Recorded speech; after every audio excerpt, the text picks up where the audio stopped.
Hi people. Today we are going to be talking about bishop endgames. The bishop is a fast piece that moves on a singular color.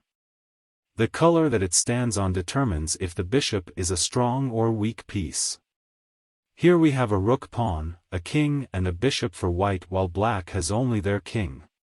The enemy king can't be driven away from the promotion square by the bishop because the promotion square is a different color from the bishop. This position is just a draw no matter how hard we fight. If the promotion square does not match the color of our bishop, then that's called the wrong rook pawn, and most of those positions would be a draw. In rare scenarios we can cut off the enemy king from reaching the promotion square with our bishop and with a little help from the king. Now if the bishop was the same color as the promotion square, it's actually pretty easy to promote that pawn. Just control the promotion square from afar and advance your pawn with the help of your king. Now if you're the one defending and your opponent has multiple pawns and a bishop, go for the correct colored rook pawn first. If you're able to get your king to the promotion square, it's pretty easy to get a draw from there. Just stay on the promotion square.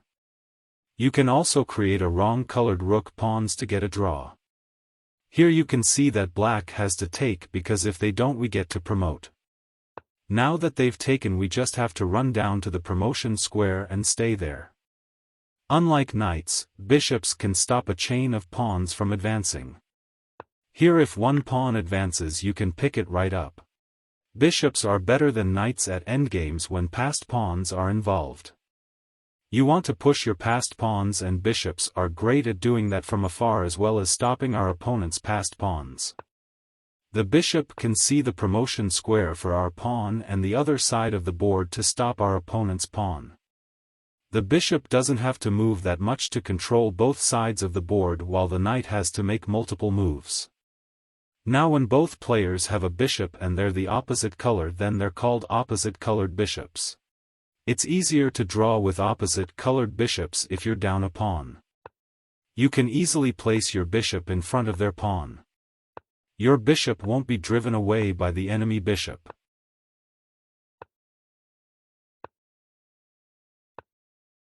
Now if you were the one attacking and your pawns were farther apart like so, your chances of winning are higher.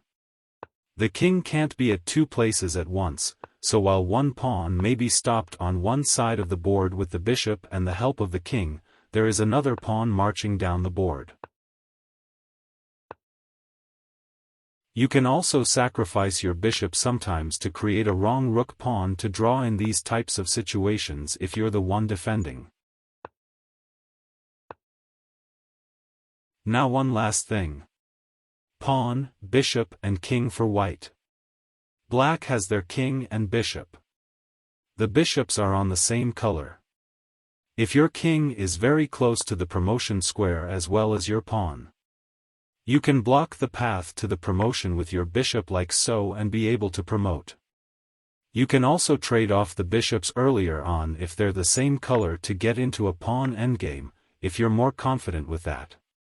Thanks for watching. I hope you found something useful from this video. Please subscribe. And, bye people.